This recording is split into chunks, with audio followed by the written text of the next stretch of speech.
Hey, Jules Bless Vegan, and as always, welcome to my channel. And for those of you who are new, I know you can benefit. No, I'm not wearing the same shirt every day. I just have a bunch of different shirts that happen to be gray. It's summer. I don't have the dress yet. School is starting like literally a week from Monday. But the kids don't come for 10 days.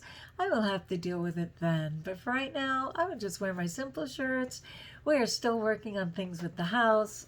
I know that stack doesn't seem to be gone, but I have great hope that I'm going to do it. And speaking of hope, that is the purpose of this video.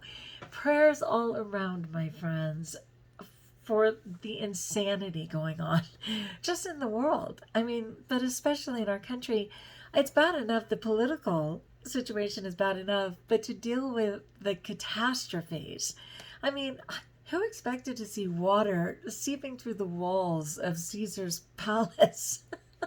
Or Hard Rock Cafe. Like, I did not expect that. My kids live in Vegas, right? I have a lot of family in Vegas, and oh my gosh, my husband was telling me the story when he was in Vegas as a kid, and apparently, and he was from Texas. He was born in Texas, but he grew up in Vegas as a teenager. But anyway, flash flooding that just came jetting down the strip out of nowhere, and they had garages 2 floors down, and that water just flooded the entire thing, and the cars were just floating underneath and smacking up against what would be the floor of the casinos, and it was literally billions of dollars in damages. So when I saw all that water and I saw those Mercedes smacking around in the valet, it was just like, wow, wow, wow. Let alone Kentucky and places. I mean, my heart is broken. What was the name of that beautiful family that literally lost 4 children? Could there be anything more devastating? The parents desperately holding on and losing their 4 children. I think they were ages 2 to 8. And then the parents for 8 hours holding on, begging, for help. I mean, so many desperate situations. And, people ask, where is God? And I have to assure everyone, God is very much present. When you think of like the footsteps poem where there's only one set of footprints in the sand, and the person, rightly so, is saying, really? That was my hardest time. Where were you? And Jesus is like, holding you? Those were my feet, not yours. And it's very hard to see right now. I mean, that's another thing. Vegas declared a state of emergency. They said they only have 50 days of clean water left. But why? Well, first of all, it's an artificial palace in the desert, They've been very creative, but I mean, I'm not going to say game's up, but it's a scary time. And why is there water compromised? Because of the horrific fires that have been burning for months in New Mexico, and the water system being affected by ashes. I mean, come on, it's one hardship after another. And California has drought. Yeah, I mean, there's so many things. I'm just praying every second. So I just wanted to use the icon for this video because I don't know where you are in your life, but we don't have to think of large scale problems for everyone. Whatever your most immediate struggle is, that is your greatest problem, right?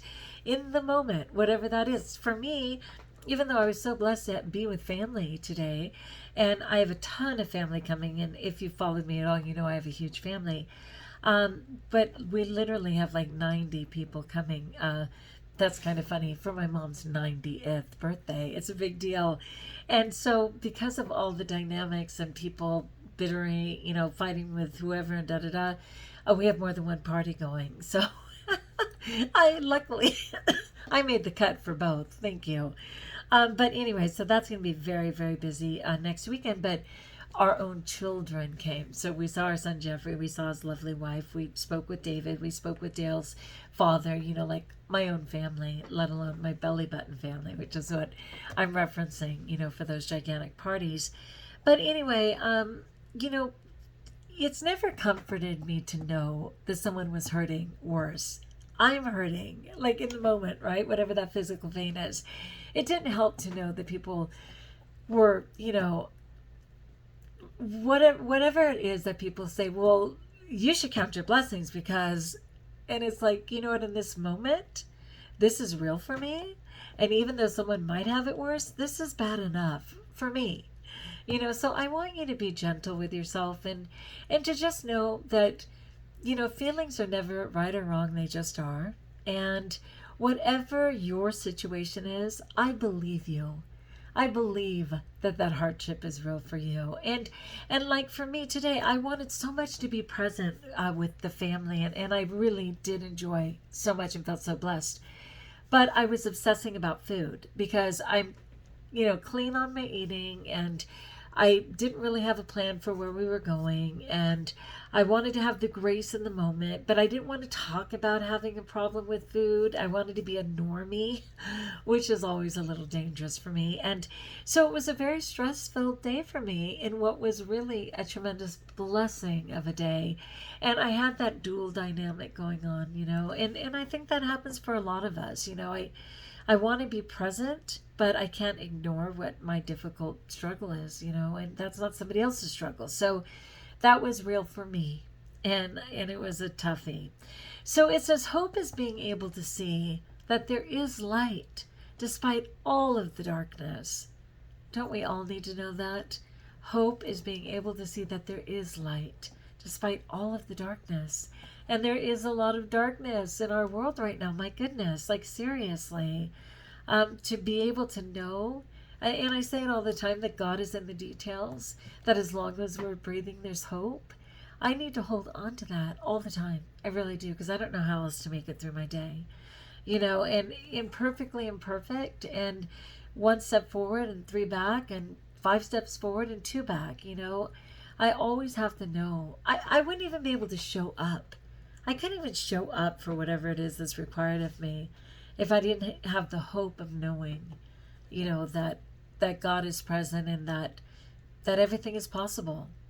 I just have to always hold on to that. So I haven't been sleeping.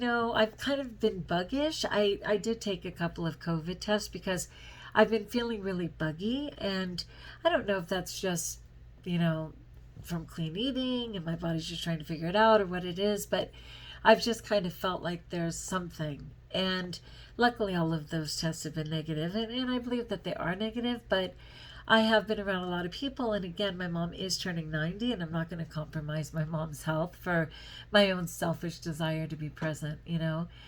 So yeah, I've been awake from like midnight to 3 in the morning, and if I don't go to bed till 1, then I've been awake from 2 to 5 in the morning. Like I've just been stressing out already about school.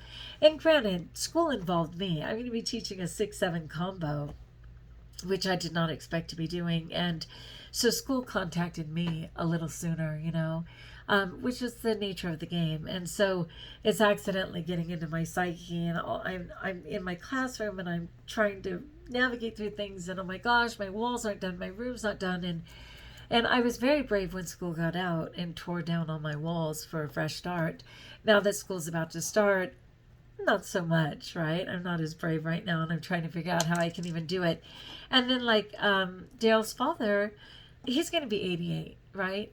So he has his own health issues, and Dale is like, are we going to get there? Like, how are we going to go see him, this side of heaven? And I'm just like, we'll never regret putting things aside to go see his father. And God will provide. God will provide.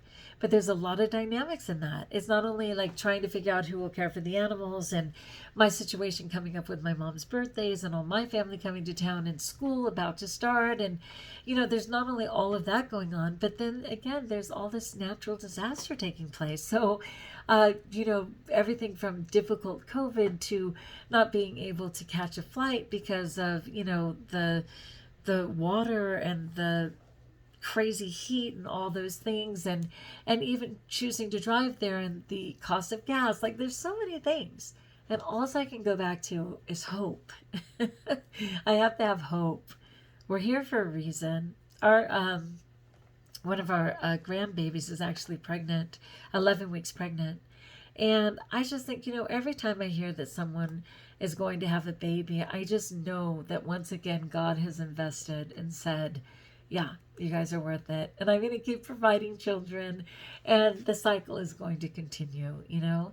And to me, that's hope. So again, hope is being able to see that there is light despite all of the darkness. Let's hold on to that, my friends, shall we? All right, like if you like, join us if you haven't subscribed. Let me know in the comments below how I may support you with hope. I'd love to hear it. And until we talk again, best of all, know that you're blessed.